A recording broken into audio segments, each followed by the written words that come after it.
Boa noite a todos aqui presentes, de modo especial e em primeiro lugar a professora Cristina, pela honra que nos dá de estar aqui conosco esta noite.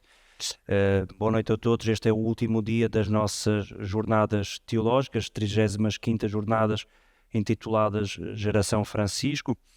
Hoje, nesta noite, teremos um tema que me parece bastante interessante, bastante atual, que tem sido trazido ao de cima claramente pelo Papa Francisco, numa linha quase, diria, de continuidade daquelas que foram intuições iniciais do Papa Paulo VI, sobretudo quando falamos dos ministérios e também da reconfiguração das ordens menores.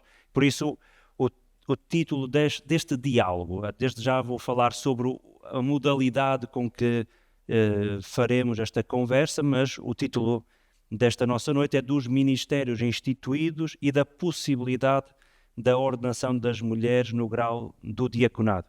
Que caminhos futuros?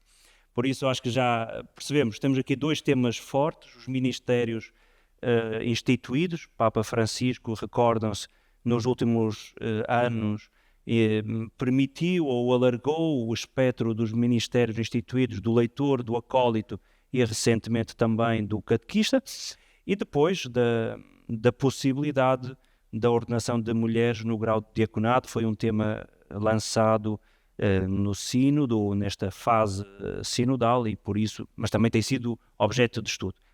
Não me compete a mim falar, Cristina fará, mas hoje a modalidade é um pouco diferente das últimas duas noites. Faremos num registro mais informal, diria, de diálogo, com algumas perguntas, creio que é simplesmente que vão balizar aquilo que é o tema, e depois abrimos, como é habitual, um tempo para perguntas e diálogo também quem está a participar esta noite. A professora Cristina já é nossa conhecida no sentido em que esteve presente no ano de 2022, participando no Congresso Internacional sobre a problemática dos seminários, na altura falando sobre ou defendendo a introdução da formação psicoafetiva, sexual e da inteligência emocional, isto é, também reconfigurando e repensando a formação dos seminários. Por isso não é necessário grande introdução à professora Cristina, até porque o currículo são apenas marcas de um passado, não é? E a vida faz-se não só desses momentos altos, mas desta continuidade. Ainda assim, para quem não conhece ou não acompanha tão de perto, a professora Cristina estudou Teologia na Faculdade de Madrid, protestante, professora de diversos cursos, mas, sobretudo, nos últimos anos, ou nos últimos tempos, focando o seu estudo e a sua atenção no tema dos sínodos e da sinodalidade, não é? Refletindo sobre a Christus Vivit e até a querida Amazónia. Também foi nomeada para a Comissão Metodológica da 16ª Assembleia Geral Ordinária do Sínodo dos Bispos, sendo sido uma das primeiras vozes, não a primeira voz, a ser ouvida na abertura do sínodo da sinodalidade. Vários livros, entre os quais alguns que dão substrato a conversa desta noite: Não Quero Ser Sacerdote, Sussurros de Morte e da Ressurreição, a Sinfonia Feminina Incompleta de Thomas Merton. São apenas alguns desses livros de quem navega entre a eclesiologia, Sagrada Escritura, também sobre a pastoral, neste olhar atento à realidade eclesial.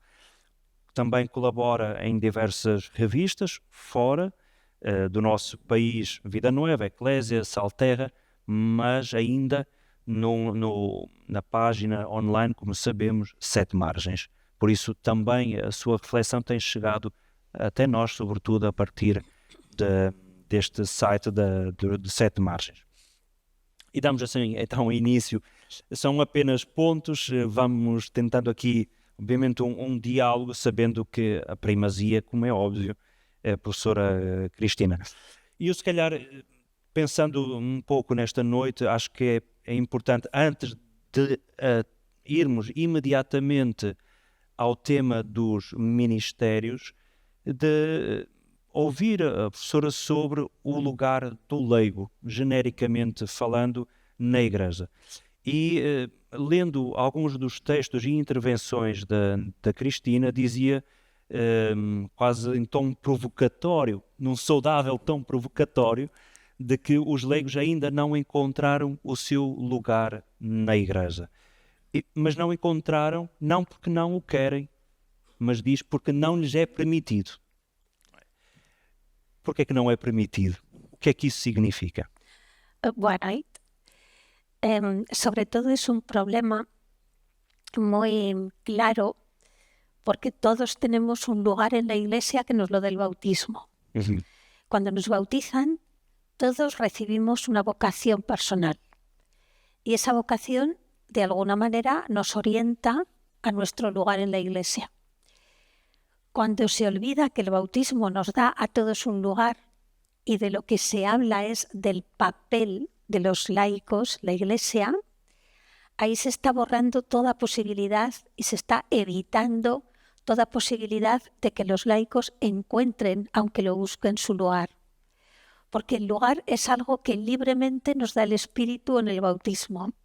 El papel lo determina alguien que cree tener poder para decir dónde podemos estar los laicos en general.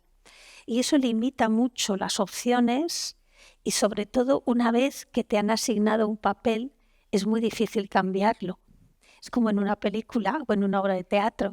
El productor tiene más poder que el director y es el que decide qué actor tiene un papel.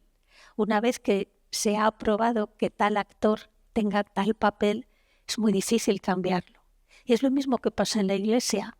Nosotros somos como una especie de actores a los que se nos dice qué podemos hacer, qué no podemos hacer, cómo lo podemos hacer o cómo no lo podemos hacer. Entonces eso limita las opciones y hay muchas personas que por eso nunca llegan a descubrir su lugar, porque están condicionadas fuertemente por el papel que se les deja tener. Mas se nós olharmos até para aqueles que têm sido o desenvolvimento até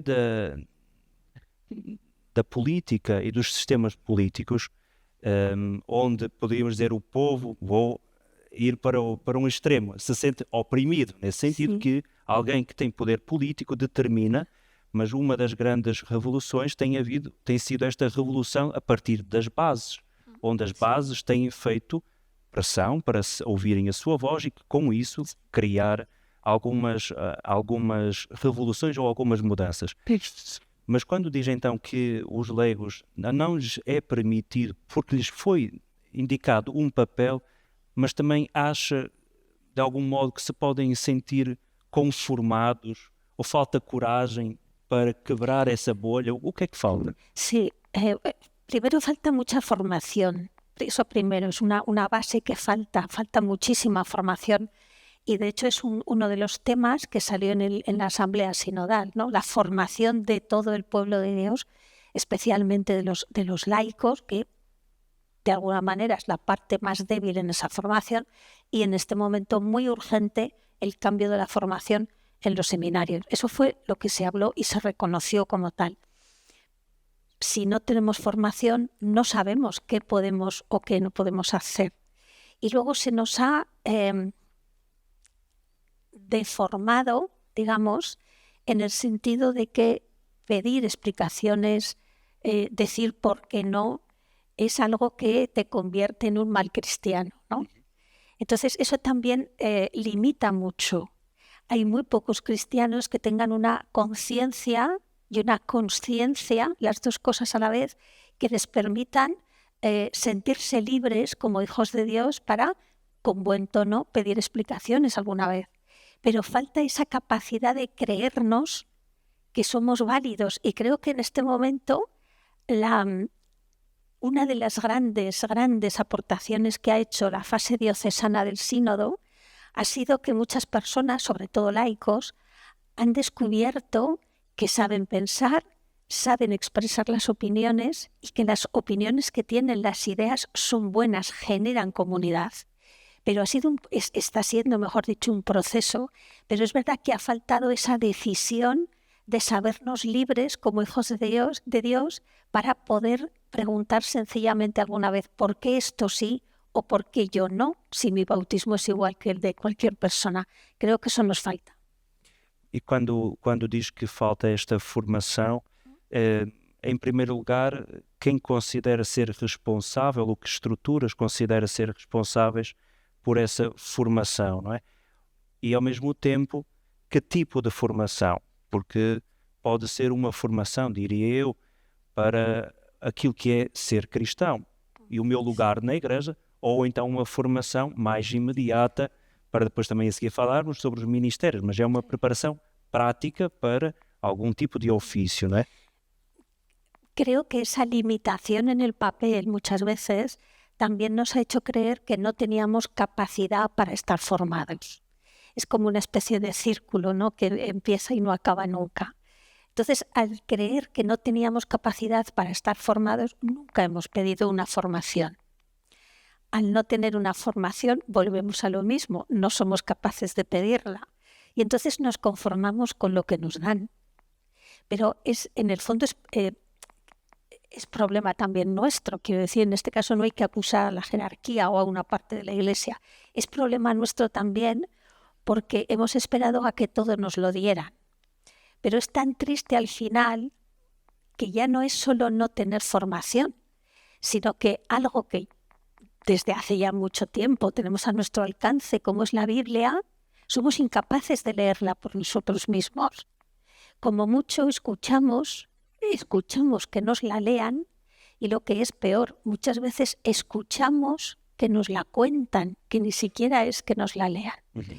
Y por lo tanto hay muchas cuestiones que partiendo de esa falta de iniciativa nuestra, entonces sí se han aprovechado por una parte de la jerarquía para cometer, en cierto sentido, una parte del abuso de poder, que es también no estimular al laicado para formarlo, o por lo menos para crear, como diría yo, la curiosidad por esa formación, ¿no?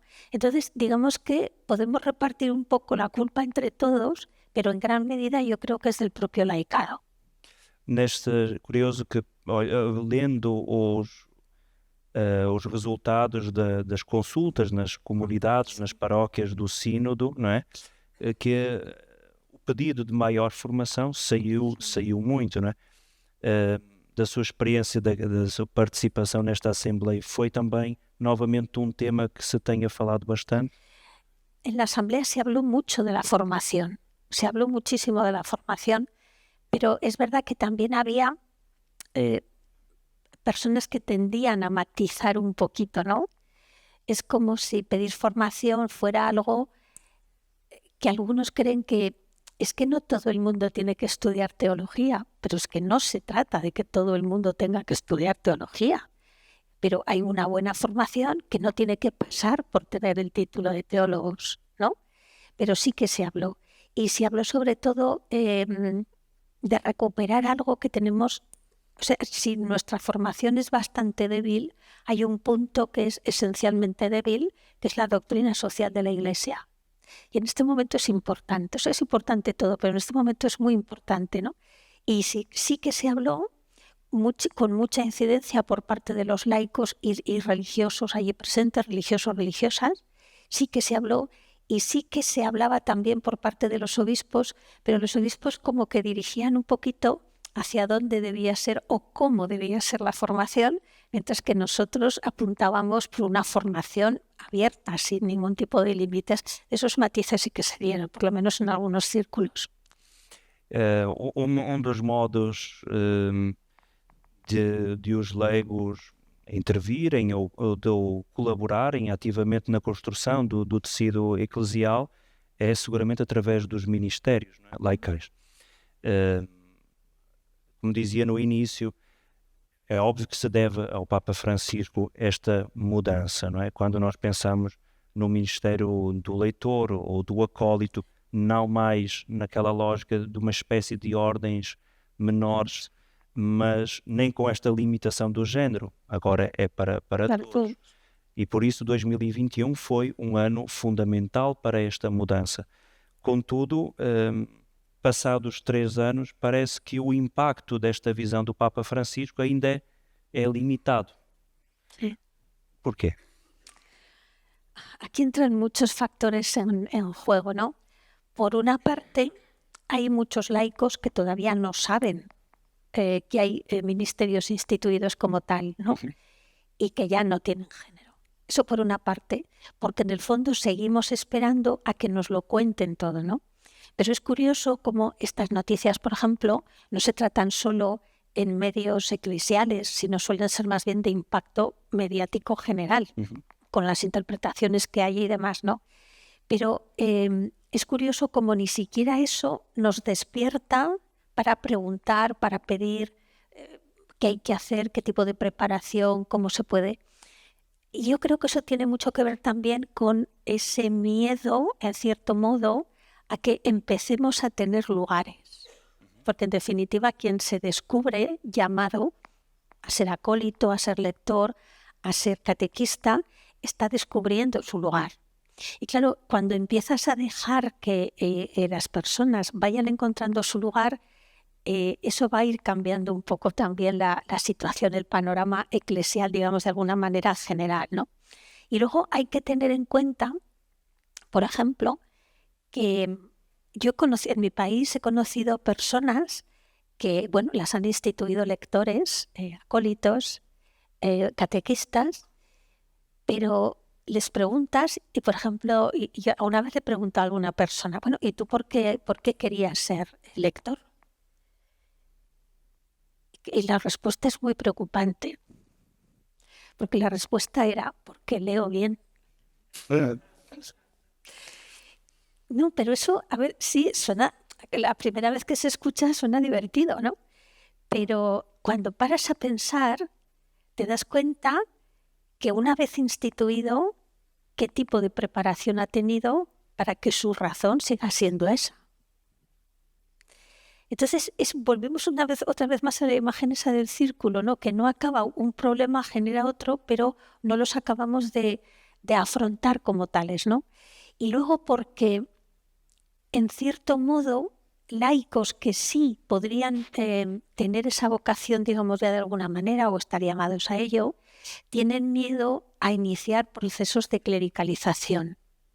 Y queramos o no, la institución de estos ministerios, huyendo de todo clericalismo, en el fondo pueden dar lugar a una clericalización de los laicos, ¿no? Y pongo un ejemplo.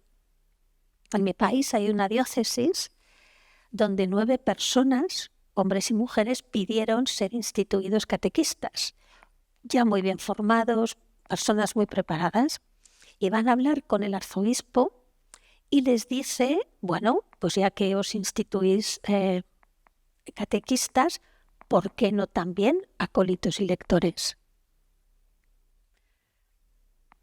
Algunos dijeron que sí, otros dijeron que no. Y un día, hablando con uno que había aceptado todos los ministerios, le digo, ¿y por qué has aceptado todos los ministerios? Y la respuesta es mucho más preocupante que la de antes, porque la respuesta viene del obispo. Y dice, porque mi obispo me dijo, cuantos más ministerios, más importante en la comunidad. Eso es clericalizar a los laicos. Y ese es un gran peligro que también tenemos que empezar a fijarnos, a señalar y a limitar en la medida de lo posible. Entonces, por una parte, personas preparadas tienen miedo a ser clericalizadas porque la estructura es la que es. Personas que no están preparadas se les dan más facilidades para que sean, con lo cual esas personas muy probablemente acaben siendo personas muy clericalizadas. Y luego porque hay muchísimas personas que ni siquiera a día de hoy saben que hay unos ministerios que se pueden instituir como tal.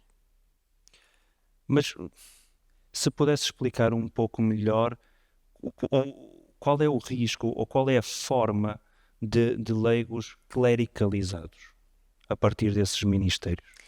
Pues son personas que generalmente han copiado formas de actuación de sus párrocos, que son personas muy clericales. Y el clericalismo nos explica, nos enseña. El clericalismo se contagia y se contagia por repetición. Entonces, personas que han repetido esas formas tienen o ven en esos ministerios una manera de ser ellos un peldaño por encima del resto de la comunidad, ¿no? Y esas personas en el fondo son muy manejables. Y ese es el problema, que una persona que no tiene criterio propio, criterio formado, es muy fácil que caiga en la manipulación de personas que sí saben aprovecharse de ellas, que no deja de ser en el fondo una forma de abuso de poder, porque estás manipulando a una persona que no tiene, no está en tu mismo nivel para preguntarte o para decirte, ¿no? Por eso una de las una fuerza muy grande en apoyar esa buena formación del laicado es que esa formación no es el antídoto, ¿no? Porque quien quiere abusar acaba abusando de quien sea, pero de alguna manera da herramientas para limitar el abuso de poder. Entonces, por eso la formación es muy importante y por eso personas que no la tienen son fácilmente manipulables por personas que sí la tienen, que pueden ser igual laicos muy bien preparados, ¿eh?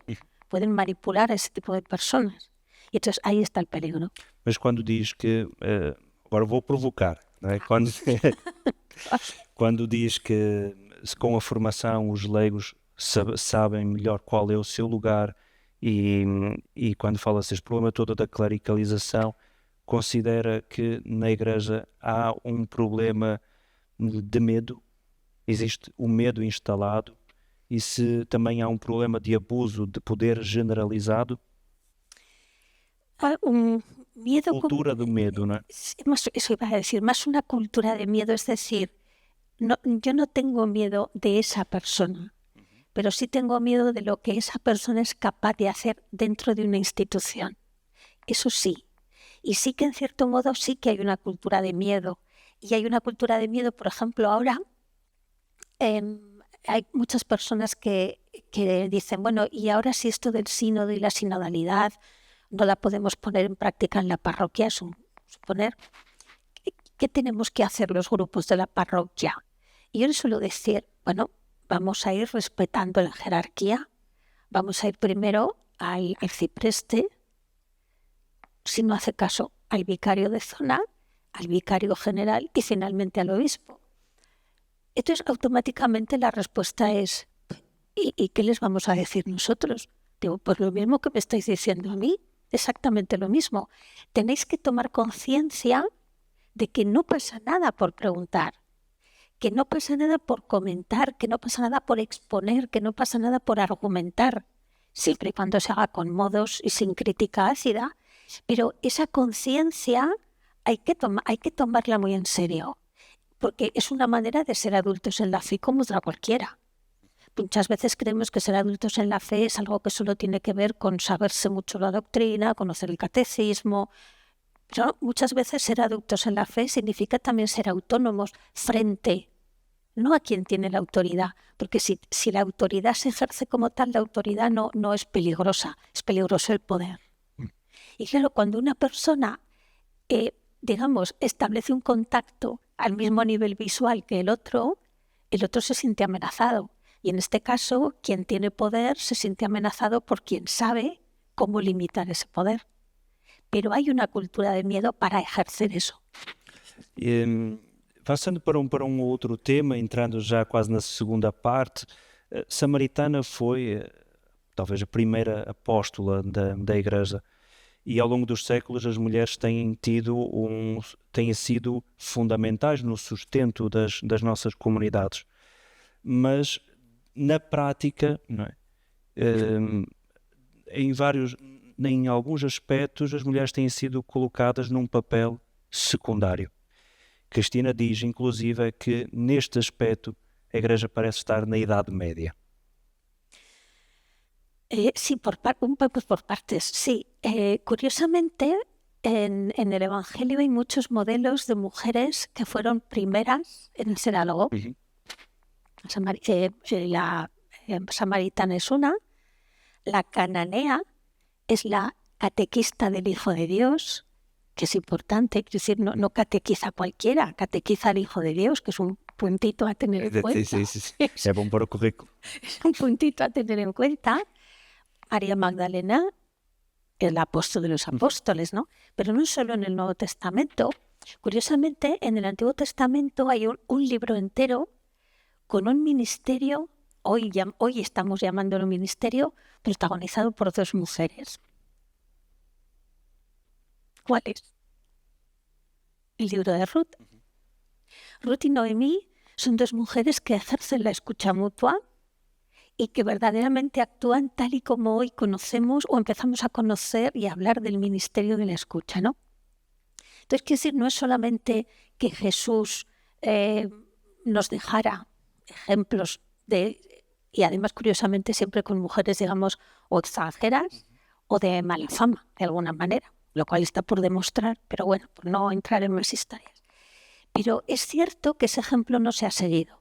Y es cierto que en la Edad Media, la Iglesia, que es cuando se crean los problemas que tenemos ahora, nacen cuando la Iglesia abandona su ser sinodal, que eso ocurre en la Edad Media, y cuando la Iglesia se clericaliza absolutamente durante todo el segundo milenio, que es desastroso para la Iglesia, curiosamente ahí, sobre todo en la Edad Media, la Iglesia que se erige en esa Iglesia imperial, que copia todo lo que se puede copiar, en mal sentido me refiero para su estructura, reniega de las mujeres, absolutamente, ¿no?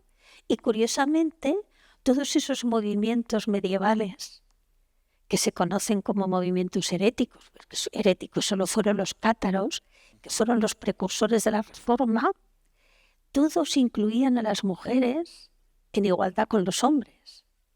Y durante 4 siglos esos movimientos le estuvieron advirtiendo a la Iglesia: o cambiamos o vamos al desastre, o cambiamos o vamos al desastre.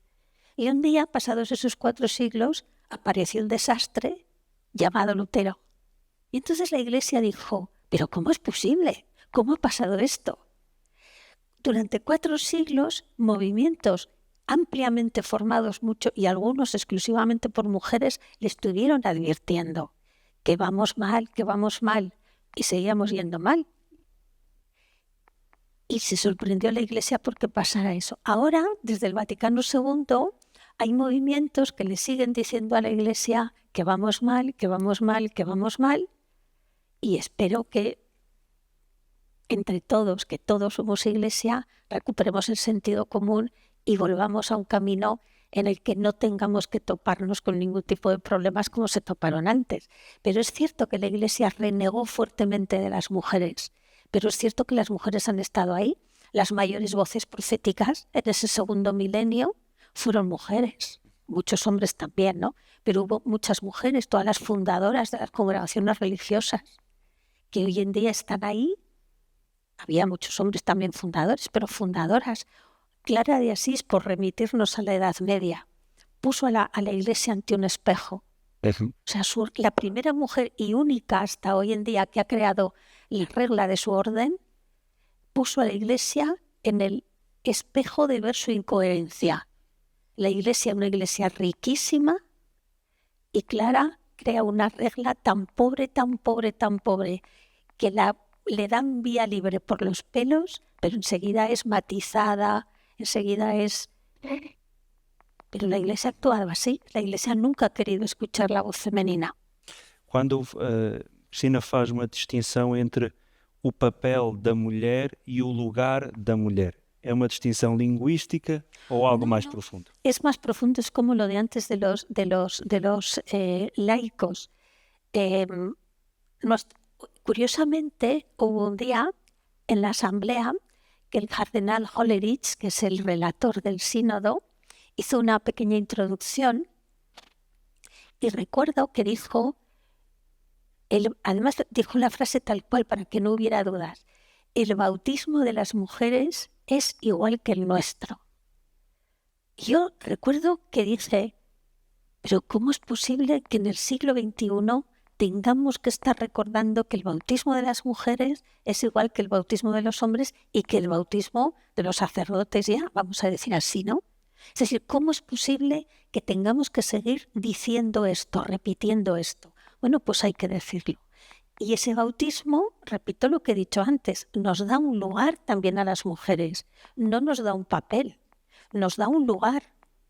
Y ese lugar lo tenemos no porque queremos, no porque tengamos un derecho como tal, que el bautismo también tiene sus derechos, pero eso sería más, daría para mucho tiempo explicarlo, ¿no? Pero es que es un derecho bautismal. Por lo tanto, a partir de que nuestro bautismo es exactamente igual que el de los hombres, a partir de que somos imagen y semejanza de Dios igual que el de los hombres, con eso solo, a partir de ahí, ¿quién genera los problemas? Mas qual é esse lugar que está bloqueado? Nuestro lugar es aquel que nos da la vocación bautismal. Me explico. Yo no tengo vocación para sacerdote, es una cuestión que he hecho un discernimiento y mi vocación es ser teóloga. Pero conozco a mujeres que tienen auténtica vocación sacerdotal. Y lo que yo no imagino es, llegado el momento del bautismo, por ejemplo, antes que eran uno a uno, eran individuales, pero ahora que son comunitarios mayoritariamente, yo es que no me imagino al Espíritu diciendo, yo qué sé, Tiago puede tener vocación sacerdotal, pero Margarita no, Nuno sí, María no, Cristina tampoco, Ana tampoco, pero Felipe sí. Es que yo no imagino que el Espíritu pueda ser, permitirme la expresión, tan pobre para hacer eso. Entonces, cuando negar a una persona que por el hecho de ser mujer no puede tener vocación sacerdotal es absolutamente ridículo. Me atrevería a decir que teológicamente ridículo. Porque es estar manipulando al propio espíritu. Por lo tanto, creo que es mucho más arriesgado de lo que en sí es ya de pobre el negar esa posibilidad. E indo avançando... Perdón, aunque también es verdad que ser sacerdote no es lo más. O sea, quiero decir, cada cosa en su debida medida y en un equilibrio. La vocación sacerdotal es muy importante, pero también es muy, muy importante la vocación laical o la vocación a la vida religiosa o la vida matrimonial. Quiero decir, todas las vocaciones tienen una función que nos hace ser una comunidad diversa. Y eso es muy importante. E nadie resalta por encima de nadie. Mas falando agora sobre a possibilidade da ordenação de diaconisas, tem sido debatido, o Papa Francisco pediu a diversas comissões, 2016, 2019, 2022, foi levantado também no Sínodo, e todavia neste recente livro do Papa Francisco, o Pastor, diz que sobre este tema há um problema teológico. Sí. ¿Cuál es? Sí. Primero, ni la comisión actual funciona. No se reúnen. Yo conozco a 2 miembros de la actual comisión para el estudio del diaconado femenino y me han dicho que es que no se reúnen. O sea, es una comisión que está convocada y cumple perfectamente la misión de una comisión vaticana. Crear una comisión para no abordar el problema. Entonces, eso es de facto, es así, ¿no? Por lo tanto, no funcionan, o sea, no se reúnen. No hay nada a hacer de momento con la comisión. Cuando Francisco habla de problema teológico, pues es una pregunta que a ver si se la hago yo así cuando lo salude en la próxima asamblea, porque la verdad es que es un poco difícil entender que sea un problema teológico eso. Pero también es verdad que Francisco muchas veces dice una cosa para calmar a un cierto sector, pero va trabajando sin levantar mucha polvareda en el camino, ¿no? É estratégico, então. Sí, tiene una pedagogía, tiene una estrategia, bueno.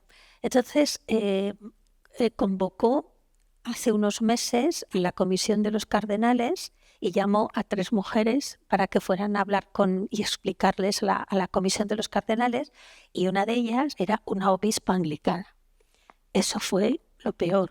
O sea, ya era malo 3 mujeres, pero encima una obispa y encima anglicana, o sea, tremendo. Bueno, esta semana ha llamado a otras 3 para que sigan explicándoles a los cardenales pros, contras, pero sobre todo para que conozcan la realidad de las mujeres.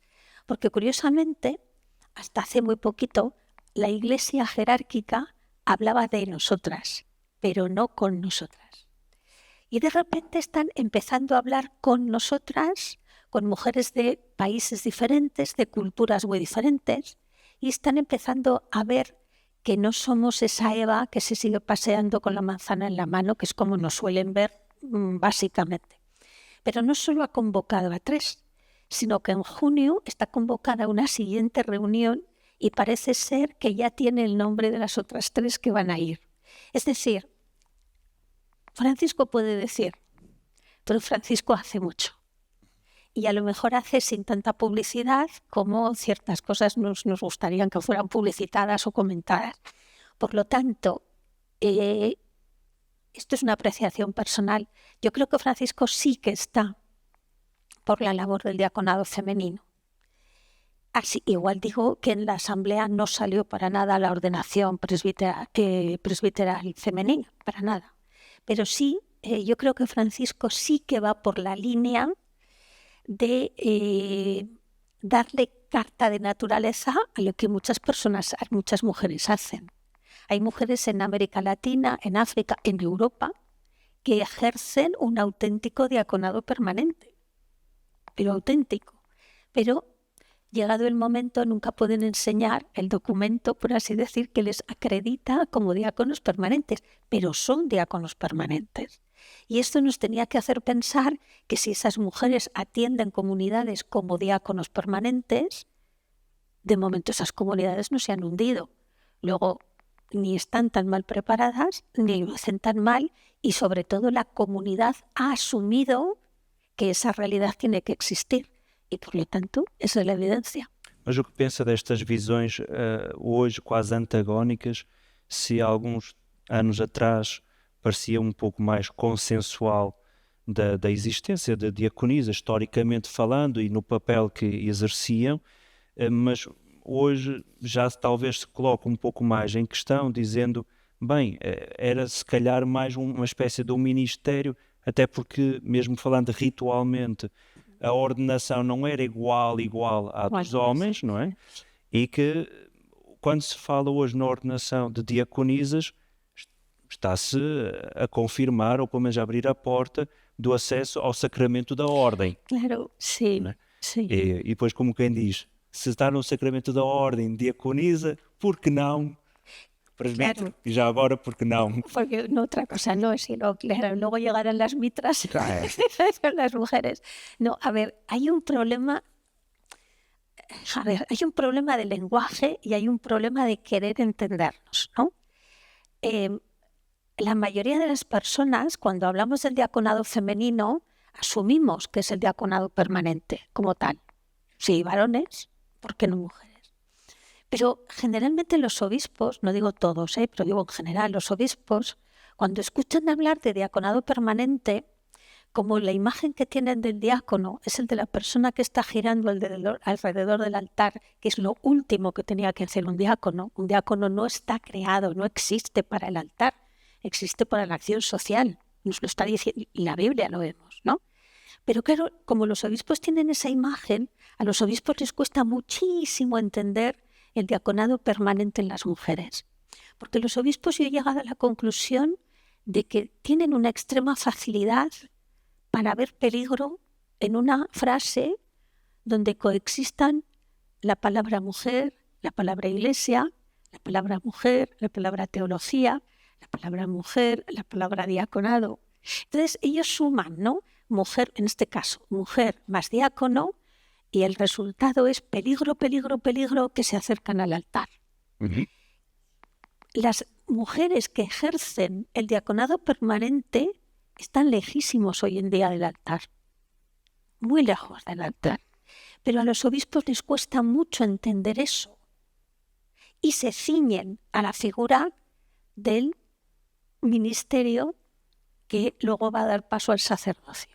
Y eso les da pavor, les da un miedo tremendo, pero no escuchan y siguen pensando que es eso, que es que las mujeres quieren ser diáconos para, pasados unos años, decir, bueno, ya que estamos aquí, pues ahora... Uh-huh. Pero yo recuerdo que cuando escribí el libro de No quiero ser sacerdote, para mi sorpresa, muchísimas teólogas españolas me escribían correos y me decían, yo tampoco, yo tampoco, yo tampoco, yo tampoco. Y yo decía, hombre, pues decirlo en público, ¿no? Porque esto alentará a los obispos a lo mejor a mirarnos de esta manera. Pero decían, no, tampoco hay que darles tantas alas. Y bueno, pues al final se quedó ahí, ¿no? Pero me llamó mucho la atención.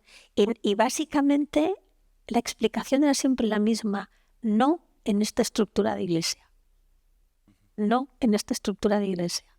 Pero es cierto que en este momento sí que se ha polarizado muchísimo, muchísimo la realidad y la situación y hemos retrocedido en cierto modo en la manera de relacionarnos o entendernos en la iglesia y se han creado muchas crispaciones, eso sí que es tremendas crispaciones en este momento y quizá el diaconado sea en este momento iba a decir casi un campo de batalla entre unos y otros, pero quien va a perder en esa batalla no van a ser las mujeres, va a ser la comunidad.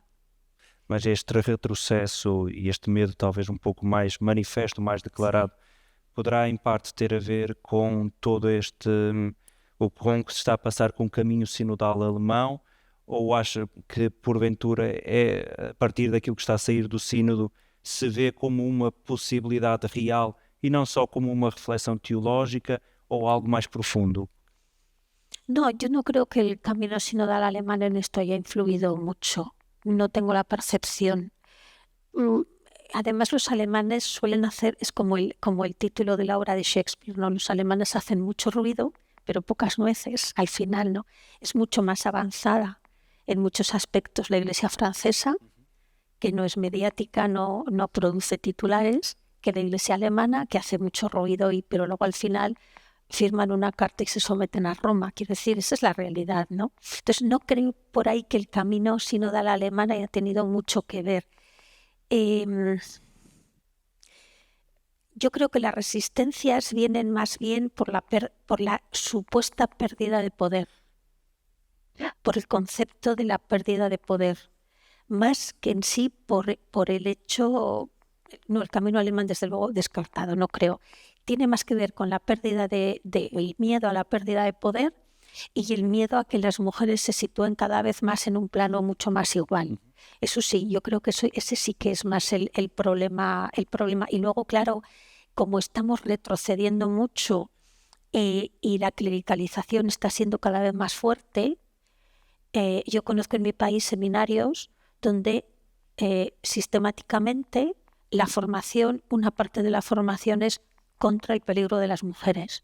Entonces tú imagínate hasta meter eso en el cerebro de unos chicos jóvenes, o sea, el daño que eso puede generar a partir de ahí después. Entonces ese es el peligro, ese es el auténtico peligro.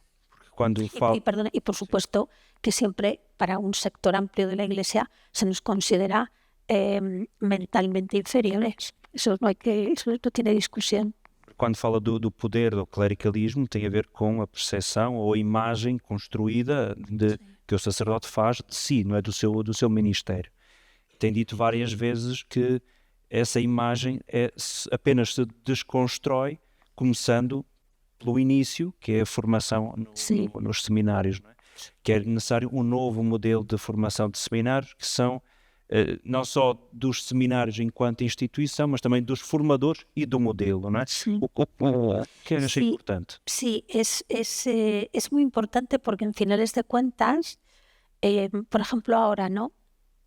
Cuando estuve el mes que estuve en Roma con la asamblea, recuerdo que para mí era, al principio era muy llamativo, ¿no? Pero luego cuando empiezas a pensar la cantidad de sotanas que se ven en seminaristas.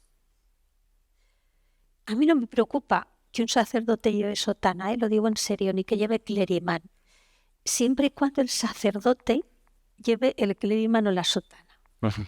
Si el clériman o la sotana es quien lleva al sacerdote, es el peligro, ¿no?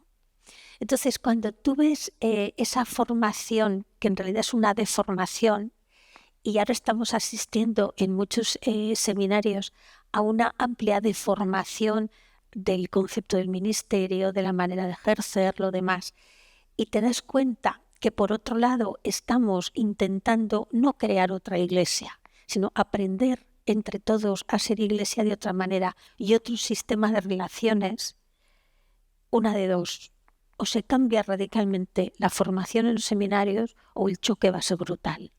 Porque hay comunidades que han tomado ya conciencia de que hay un antes y un después de este sínodo. Y de repente se van a encontrar con gente al frente de esas comunidades radicalmente opuesta y además desconocedora en profundidad de lo que significa el proceso sinodal. Entonces, ¿qué va a pasar ahí? ¿Qué va a pasar ahí? Pueden pasar dos cosas: que hay un choque, en algunas comunidades podrá haberlo, o en otra, pues sencillamente que se olvide todo esto, que vuelva a ser una especie de sueño un poquito más alocado, si se me permite, que el Vaticano II, pero que al final sea un sueño. Entonces tenemos que ser conscientes de que comunidad, como comunidad, nuestra corresponsabilidad también está en pedir que cambie la formación de los seminaristas e implicarnos como comunidad en la formación de los seminarios y de los seminaristas, porque al final de cuentas de las comunidades en principio salen y a las comunidades van a volver, pero tienen que volver en condiciones, por ellos y por la comunidad. Mas se pensarmos, o documento, a Ratio dos seminários, é um documento muito recente, não é? E ainda assim, recentemente também o Papa Francisco chamou a atenção à formação nos seminários, dizendo que este modelo não está a funcionar. E este modelo, em parte, já tem a ver com a Ratio. Mas o que é que, olhando agora entre a sinodalidade, o modelo de sacerdote à luz deste novo espírito sinodal, o que é que isso implicaria na formação dos seminários? Que modelo é que seria necessário implementar para formar sacerdotes? De entrada, tendría que ser un modelo sacerdotal alejado absolutamente de la idea de poder. Es decir, el poder no puede formar parte del vocabulario en un seminario. O sea, el poder tiene que ser algo descartado, erradicado y anulado. Hay que hay que formarlos en un espíritu de autoridad, que es completamente diferente, ¿no? Pido disculpas si hay algún canonista aquí presente, porque no voy a ser tan precisa como suelen ser ellos, ¿no? Pero la diferencia, para entendernos todos, es que el poder vence y la autoridad convence. Entonces, es muy fácil formar para el poder. Tú vas a ser sacerdote, vas a tener problemas y luego se ha generado todo. Cuando tú formas para la autoridad, que tienes que convencer y tienes que empezar convenciendo con tu vida, con el ejercicio de tu ministerio, la cuestión cambia, ¿no? Y cambia radicalmente porque en esa comunidad ya no será una comunidad circular con el único centro que será Cristo y su palabra, y a partir de ahí nadie destacará.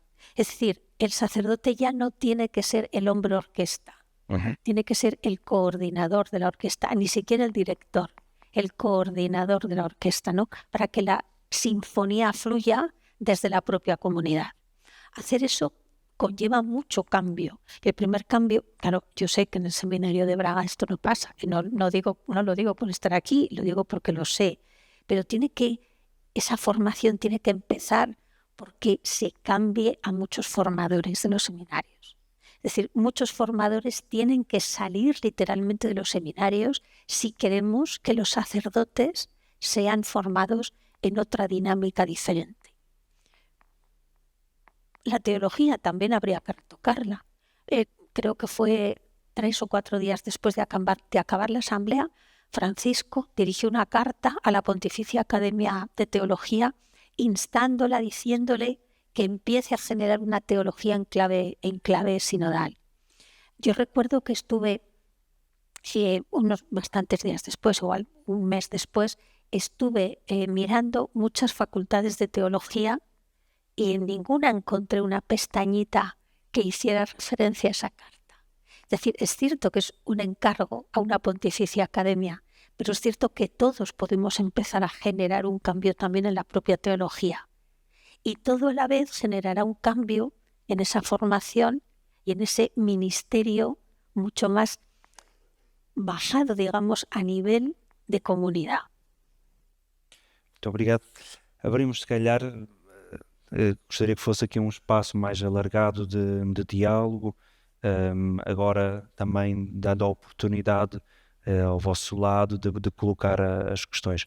Temos já à disposição o microfone de cada um dos lados, que basta assinalarem com a mão, ou colocando, talvez dizendo o apresentante, pelo menos o nome, e colocando uma questão, não é? Sobre qualquer um destes temas que falamos esta noite, neste diálogo, ou então algum tema satélite que pareça pertinente.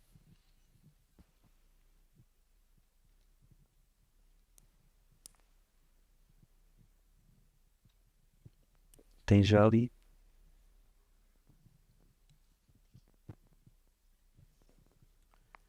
Boa noite, Marcelino Paulo, sou presbítero, tenho algumas inquietações e provocações. A palavra sacerdote não é abusiva ao falarmos, por exemplo, nesta questão das ordenações? Não seria mais batismal falarmos de presbíteros e não de sacerdotes, que falámos algumas vezes? Se calhar não seria formativo também para nós aqui uma mudança de linguagem para percebermos que todos pelo batismo somos sacerdotes, e aí as mulheres são como os homens, sacerdotes pelo batismo? Isso não seria uma mudança de linguagem que ajudaria também a outras reflexões?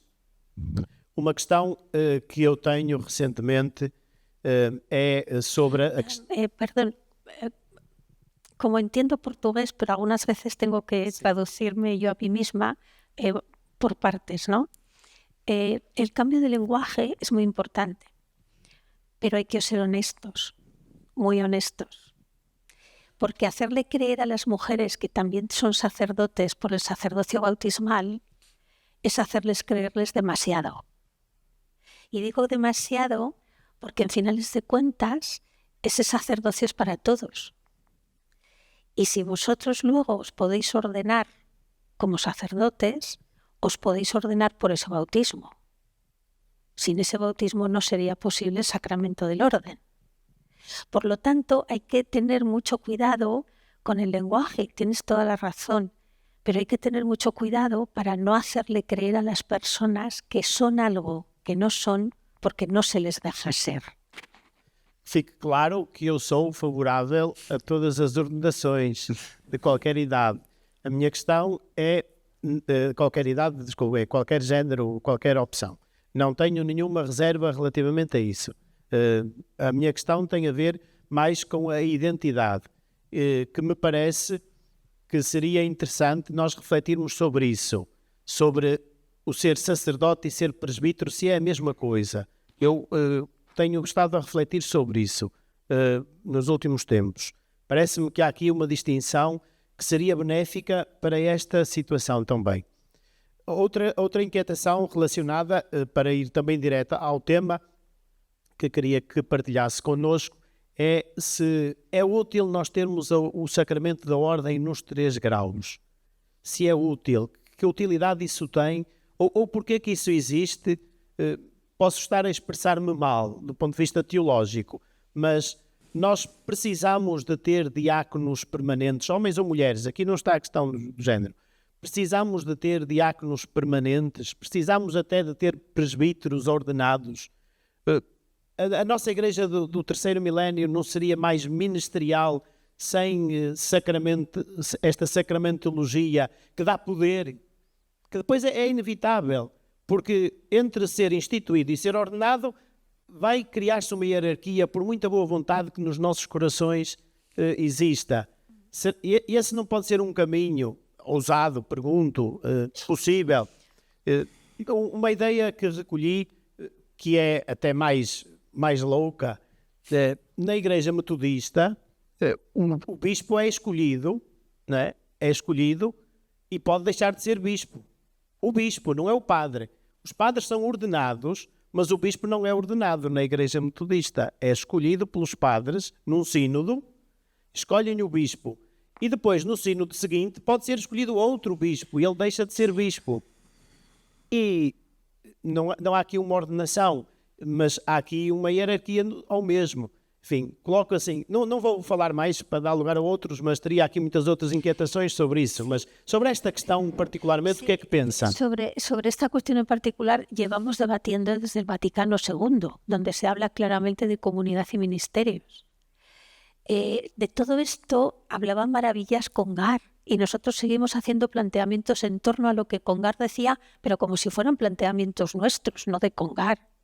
Quiero decir, es tan triste el proceso en el que estamos embarcados de dar vueltas a lo mismo sin ser capaces de, entre todos, buscar soluciones, que la tristeza es esa, que llevamos 60 años hablando de lo mismo y no somos capaces de abordar los temas realmente, de frente, de cara, entre todos.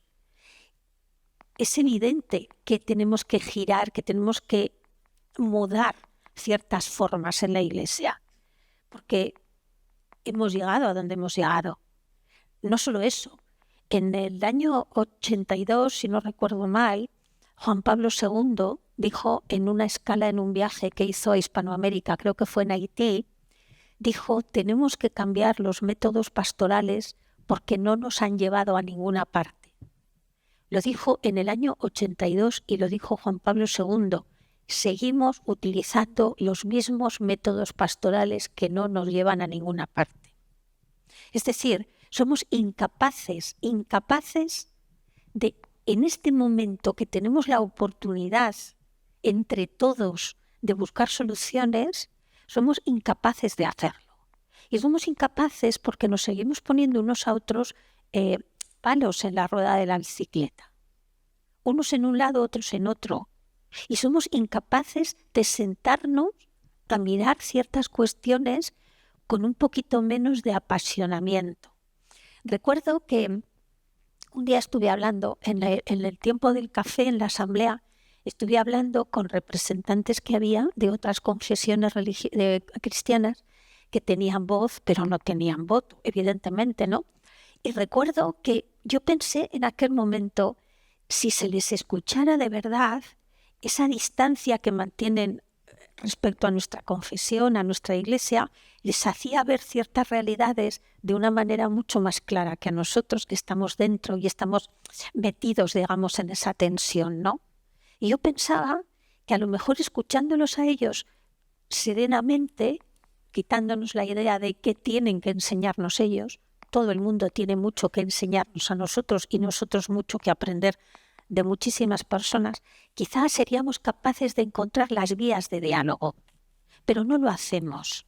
Y eso que dices de los obispos metodistas, pues mira, vale para algunas cosas. Yo también me planteo que por qué un obispo tiene que acabar y ser obispo emérito, que vuelva a ser cura, que no va a pasar nada. No, si no le va a pasar nada. Es decir, es como, pero eso de una manera, ¿no? Pero lo mismo que un sacerdote recién ordenado normalmente va a una zona rural, una zona de pueblos, y luego vuelve hacia la capital.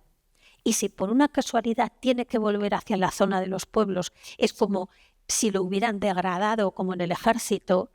Es que tenemos unos planteamientos pastorales tan obsoletos, tan antiguos, es que no son ni medievales, son prehistóricos. Entonces, no podemos encontrar soluciones en un mundo que es absolutamente diferente. Es que nuestro mundo de hoy no se parece ni al del año 2000 y han pasado 24 años, que no es tiempo. Es tiempo, pero no es tiempo. Pero ha cambiado tan radicalmente el mundo y nosotros seguimos haciendo exactamente lo mismo que hace 1000 años, no 2000, porque si hiciéramos lo de hace 2000 estaríamos estupendamente. Pero hacemos lo de hace 1000 años y no sirve y seguimos. Pues hijo, a lo mejor tenemos que sentarnos de verdad a escucharnos. Yo no tengo soluciones. Yo reconozco que no tengo soluciones para lo que tú planteas como tal, pero intuyo que por algún sitio alguien puede tenerlas o ayudarnos a verlas.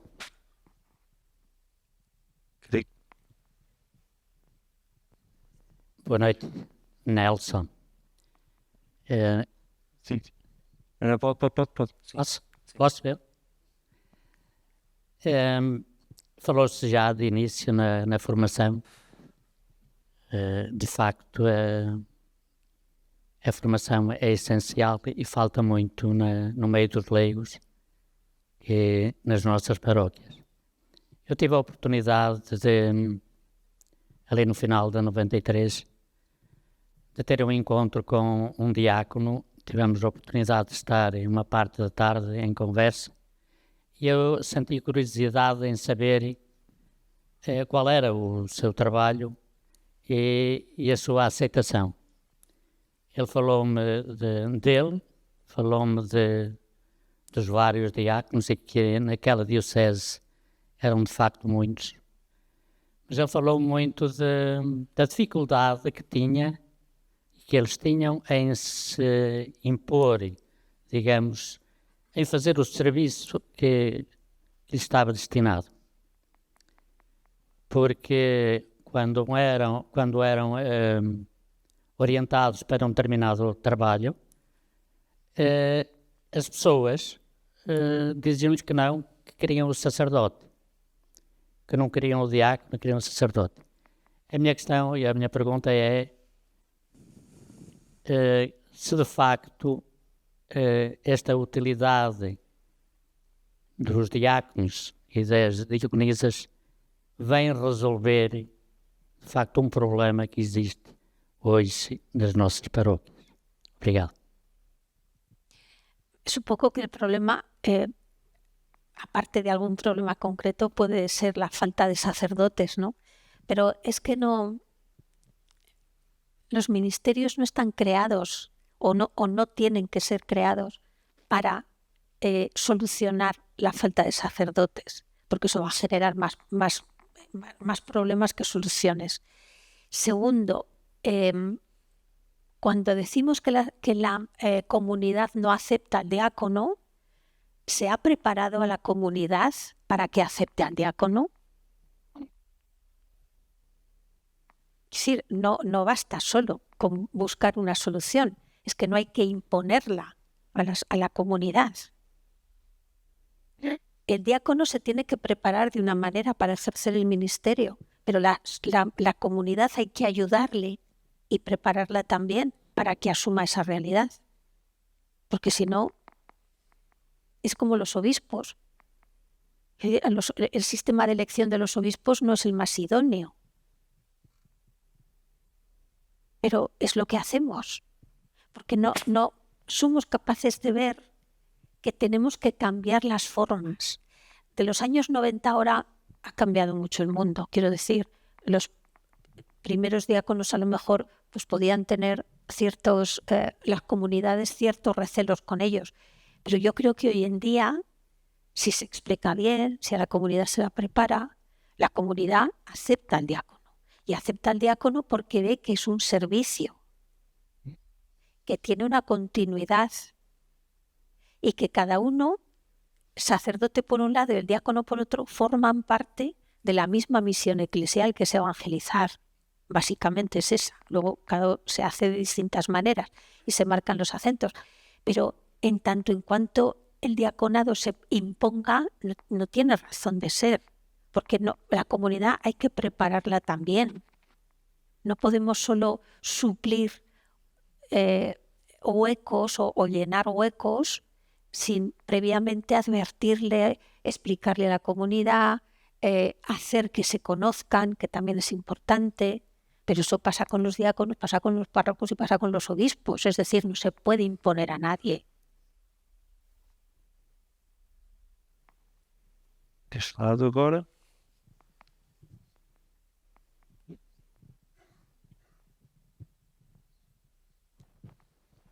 Boa noite. Meu nome é Jorge, tal como o Nelson, somos ambos da mesma paróquia do Padre Marcelino.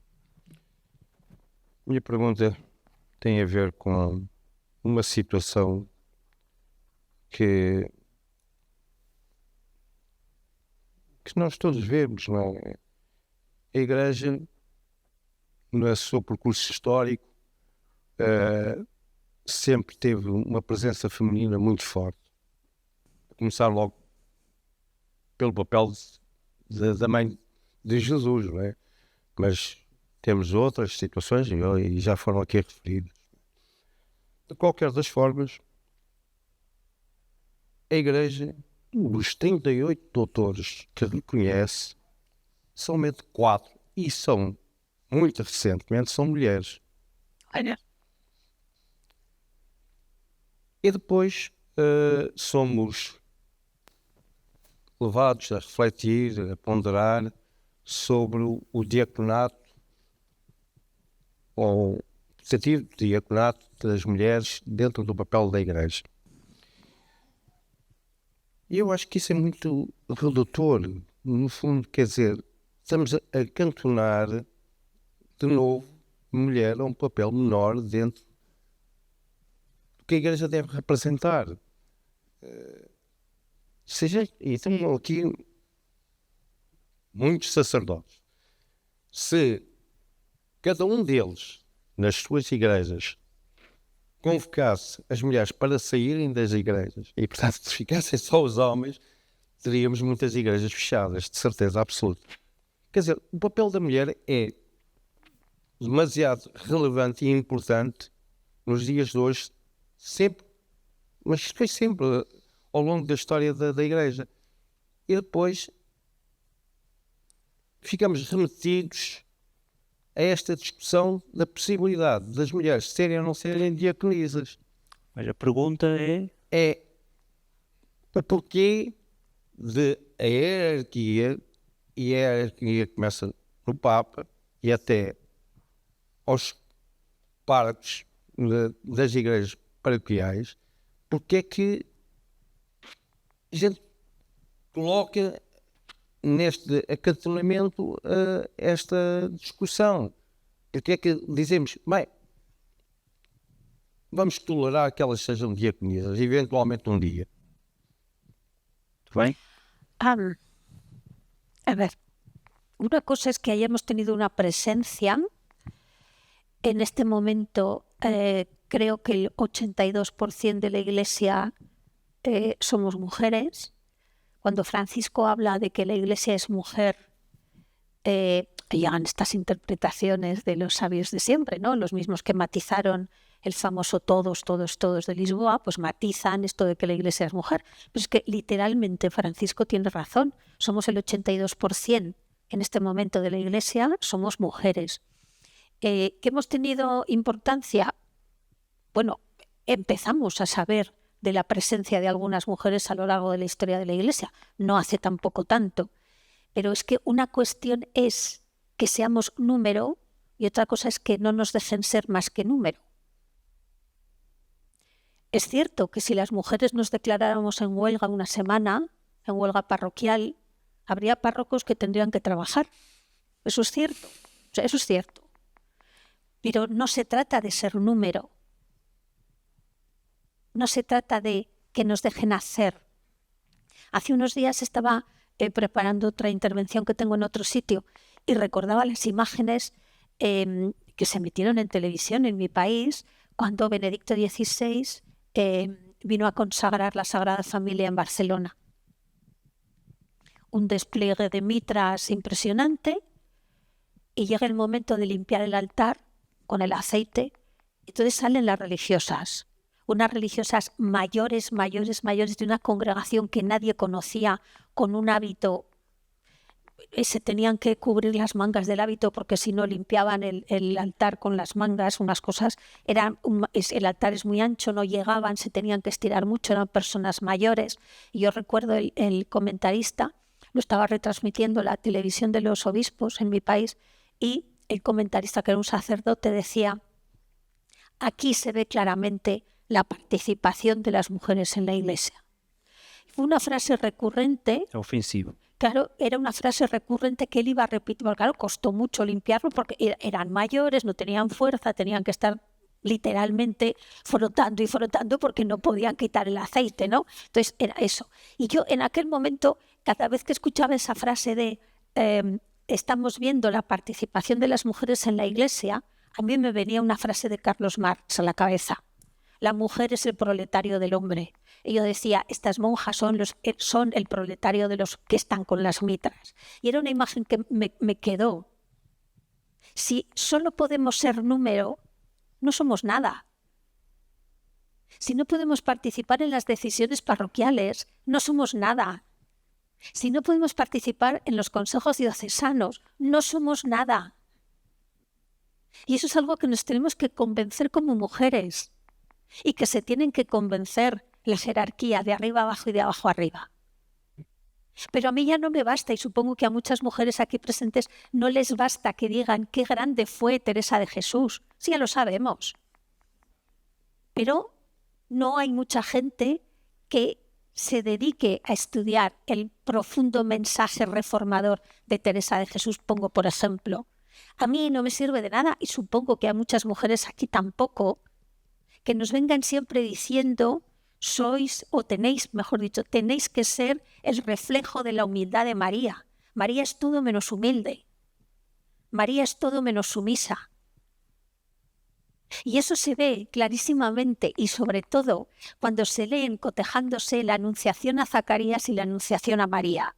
Por eso es muy importante tener formación, para que no nos cuenten la anunciación a Zacarías y no nos cuenten la anunciación a María, sino que seamos capaces de leer y cotejar a la vez la anunciación a Zacarías y la anunciación a María, porque ser número no sirve de nada. Eso es ser gente, no personas, y esa es la diferencia.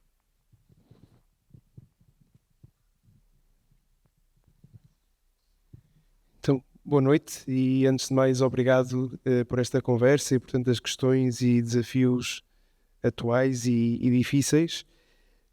A questão, na verdade, tenho duas questões para colocar, mas acabam por estar um bocado ligadas. A primeira é como é que é possível, se é possível, coordenar a possibilidade de ordenação de mulheres, seja no grau do diaconado, seja eventualmente nos 3 graus do Sacramento da Ordem, com os pronunciamentos de João Paulo II, com a Ordinácio Sacerdotalis, com a Inter in Seniores, sabendo que são documentos de peso magisterial diferente, mas no fundo, ou seja, essa questão passa simplesmente por ignorar estes pronunciamentos, ou se há um desenvolvimento que é possível a partir deles, que não constitua necessariamente uma ruptura. Pronto, e a segunda questão que está ligada... Vamos por partes, sí, aunque he hecho trampa con el traductor, pero vamos por partes. ¿Es que nunca un papa ha revocado lo que ha dicho el anterior? Pregunto. En pronunciamientos definitivos, creo que no. ¿Alguna vez en la Iglesia un papa le ha llevado la contraria a otro? Y la Iglesia sigue. Por otra parte, que Juan Pablo dijera es una cuestión cerrada, por muy santo que sea, no sé yo si la cuestión está totalmente cerrada porque Juan Pablo II lo dijera. Se puede, a partir de ciertos textos, se puede evolucionar. Pero vamos, de momento tranquilos que sacerdotes vamos a tardar mucho en ser las mujeres, y tranquilos que yo no, desde luego. Pero tranquilos, quiero decir, es decir, que no os pueda el miedo a, porque hay algunos documentos en la Iglesia que luego la propia vida ha llevado a ir evolucionando y no pasa nada por eso. Y por lo tanto, segundo, no es una cuestión cerrada, por mucho que lo dijera Juan Pablo II o cualquier otro papa que lo hubiera dicho. Quiero decir que me da igual que fue él, pero que hubiera sido cualquier otro. Pero no es una cuestión cerrada. Hay cuestiones que por la propia, primero, dignidad de la persona, que es algo que dejamos muy de lado, pero por la propia dignidad del bautismo no se pueden solventar con un esto es así porque lo firmo yo, por mucho que seas el Papa. Y siento porque esto a lo mejor está levantando ampollas, pero no hay cuestiones que no se pueden solventar sencillamente así. Y para hablar ex cátedra se necesitan una serie de condiciones que en esos documentos no están. Y por lo tanto no es una cuestión cerrada. Certo. Pronto, a segunda questão que eu tinha, mas que se calhar, tendo em conta a resposta, já não será tão pertinente, a questão teria a ver então assumindo a ordenança sacerdotalis como, falando de forma definitiva, pelo menos é a linguagem que usa o documento, interpreta-se como se interpretar, sobre a impossibilidade da ordenação de mulheres no ministério sacerdotal, ou seja, assumindo o grau do presbiterado e do episcopado, até que ponto, ou seja, parece-me que a discussão centra-se no diaconado porque ainda tem em consideração este pronunciamento, né? Como este pronunciamento à partida não abrange o ministério diaconal, partimos por aí. Então a questão é se for para manter, mas já respondeu anteriormente que não, mas se fosse para manter esse pronunciamento como definitivo, até que ponto teologicamente conseguimos sustentar a unidade do sacramento da ordem, mesmo nos seus distintos graus, ou se é preciso sequer sustentar isso. Portanto, são questões que estou a lançar e já agora só também fazer a ressalva, não é uma questão de medo nem tranquilidade, é só para aprofundar os problemas. A ver, no es que se empiece por el diaconado porque no se empieza por el diaconado porque como no está en el documento vamos a aprovechar esto que está aquí. Primero, no es una cuestión que haya salido de una parte de la Iglesia. Ha salido de una consulta a todo el pueblo de Dios que ha querido participar. Pero no es por eso, es por una mera cuestión lógica. Creo yo, vamos, mi planteamiento y por lo que yo he escuchado en la Asamblea Sinodal. Es decir, no, primero, nadie planteó en la Asamblea Sinodal el diaconado como previo al presbiterado, porque nadie lo hizo. Todo el mundo, incluso muchos aportes que llegaron de grupos de la primera fase, incluso de la fase continental, específicamente decían diaconado permanente. Quiero decir, eso está muy claro, digamos, pese a la falta de formación en esa amplia base del pueblo de Dios, está muy claro. Y no se trata de, puesto que esto no lo nombra, vamos a hacer esto y luego ya veremos lo que hacemos. Todo el planteamiento que nos hagamos de tal y como dice el documento está ¿cómo se dice? Firmado, no se puede tocar, se puede dejar tocar, se puede hablar la relevancia, el grado, el ministerio, cómo se ordenan, cómo nos ordenamos o nos dejamos de ordenar. ¿Te puedo hacer una pregunta?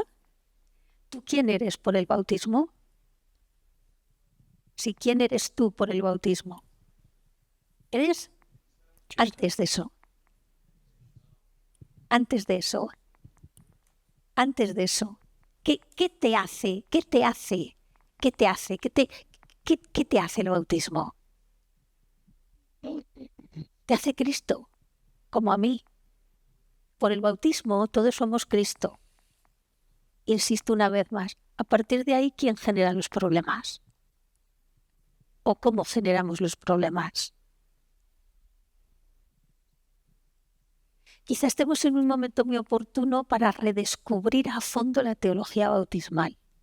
Y partiendo de la teología bautismal, mucha teología sacramental perdería toda esa fuerza que le hemos dado, porque nuestro gran desconocido dentro de los sacramentos es el bautismo. Profundizando, pero de verdad, además estamos en un tiempo muy oportuno, en el tiempo sinodal, para descubrir a fondo la teología bautismal. Quizás se nos irían muchas telarañas de nuestro cerebro y de nuestro corazón, y de nuestros oídos y de nuestros ojos, para ver unas realidades, en cierto modo, mucho más sencillas y mucho más hondas también de lo que estamos viendo hasta ahora. Temos espaço para mais uma pergunta, pelo menos. Aqui. Se calhar vamos ter duas. Boa noite. Demasiadas.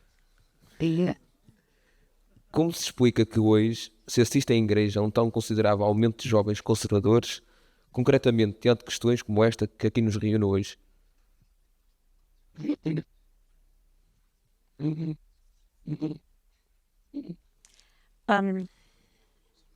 Desculpa, nem toda a gente entendeu, não é? Como se explica um aumento Como se explica considerável de jovens conservadores, concretamente diante de temas como hoje nos reúne? Estamos socialmente en un mundo muy convulso, muy poco seguro, Y los jóvenes están viviendo en un mundo que desde luego a mí no me gustaría mucho vivir siendo joven, por lo que me causa de inquietud, de inseguridad. En cierto modo, hay muchos jóvenes que buscan en estos movimientos que son, voy a hablar con ligereza me refiero en el sentido de con cierta libertad, ¿no? Que buscan en estos movimientos que son profundamente religiosos, buscan la seguridad de la norma, que eso es la religión, una norma, un código de normas. Y esas normas dan una aparente seguridad. Tú haces esto, te salvarás, tú haces esto, no te salvarás, luego haz esto que te vas a salvar, haz esto que no te va a crear problemas, haz esto que no te hace pensar, sobre todo no pienses. Todos los movimientos ahora, la mayoría de ellos, curiosamente, cumplen en su, ¿cómo diríamos?, en su patrón fundacional, en su forma primera, cumplen exactamente lo mismo que cumplían los movimientos que nacieron a finales de los años 80 o principios de los 90 y que hoy están intervenidos por abuso de poder. Y están copiando exactamente las maneras fundacionales de crear esos movimientos, porque sobre todo impiden pensar. Si no piensas, no creas problemas.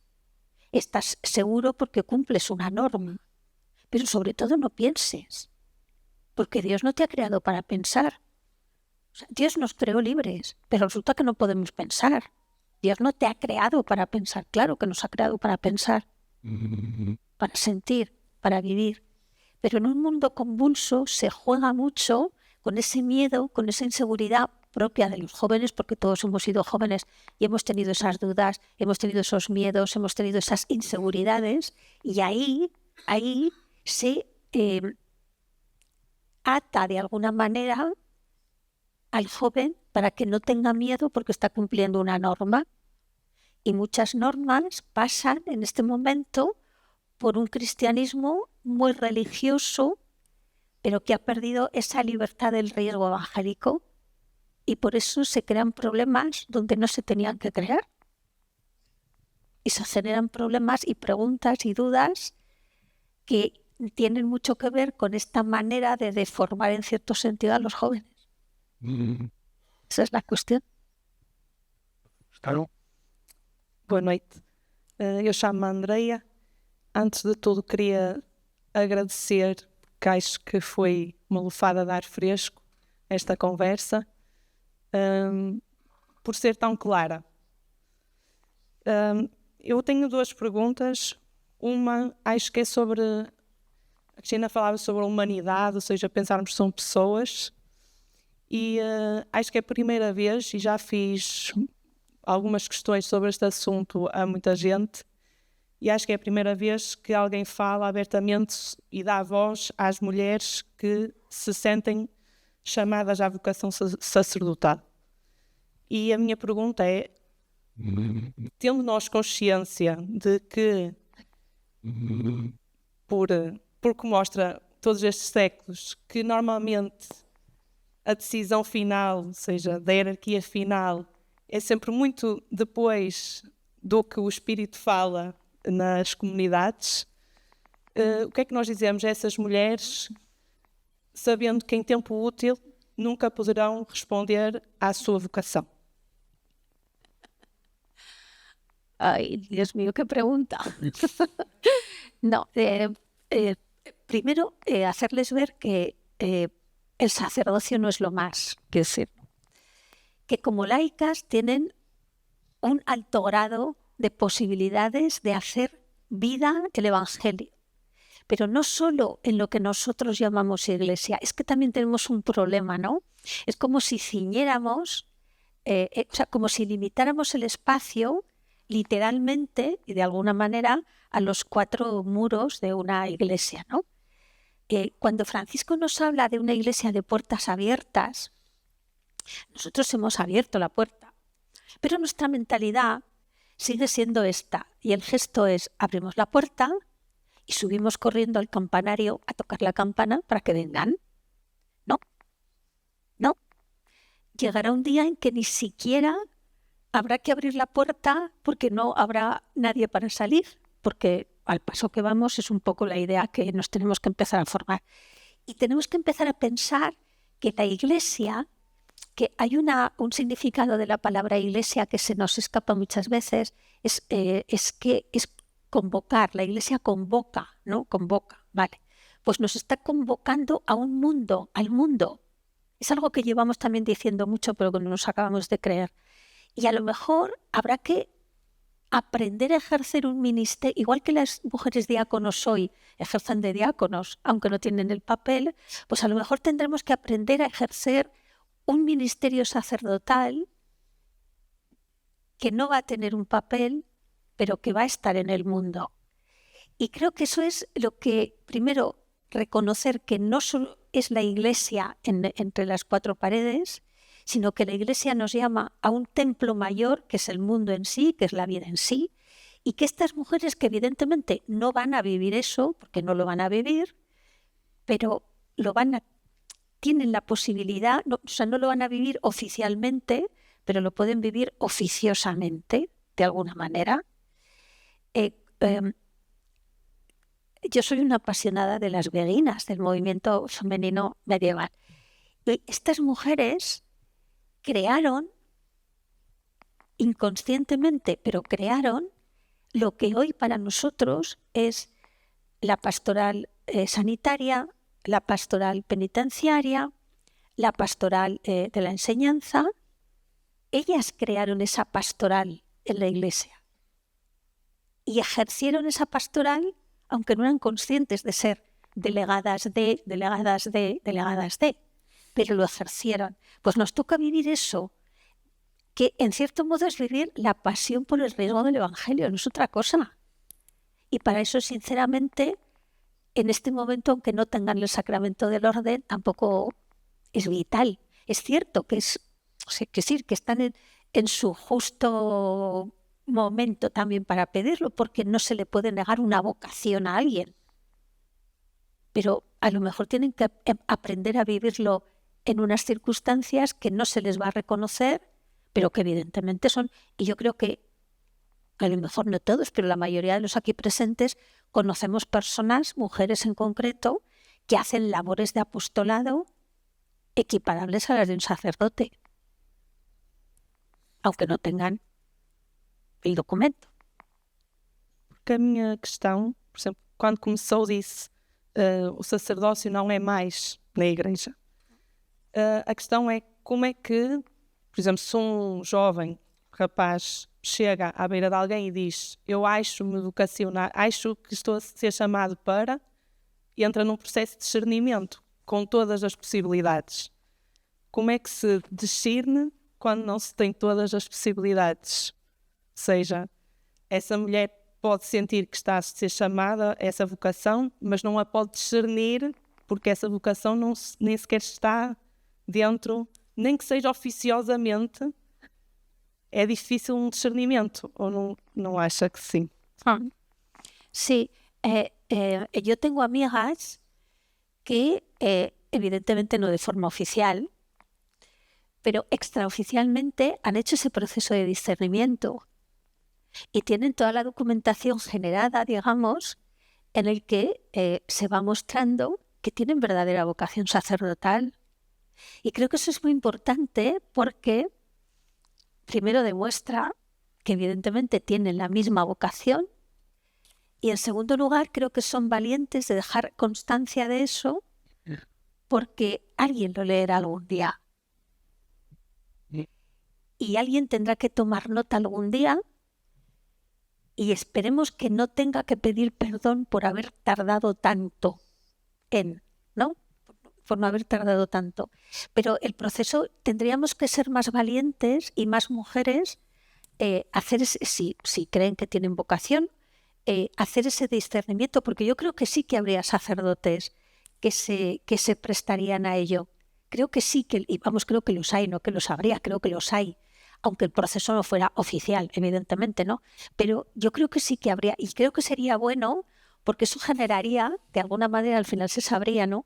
Y generaría una manera también de mostrar la vocación desde su rostro femenino puramente. Y creo que sería bueno. E creo que é bueno, de hecho. Muito obrigado.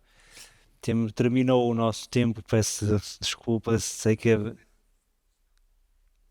Bem, peço então que seja um breve só, simplesmente por uma questão de não prolongarmos muito mais pela noite de tempo.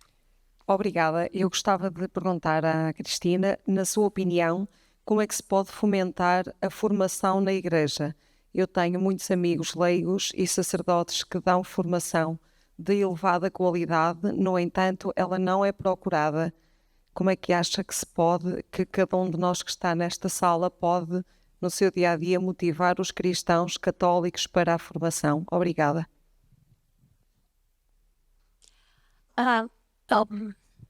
Igual no funciona en todos sitios, porque claro, cada sitio es diferente, cada lugar es distinto, pero suele funcionar bastante crear curiosidad. En los diálogos, provocar preguntas que tienen respuesta, pero que a lo mejor la mayoría de las personas no son capaces de dar una respuesta a eso.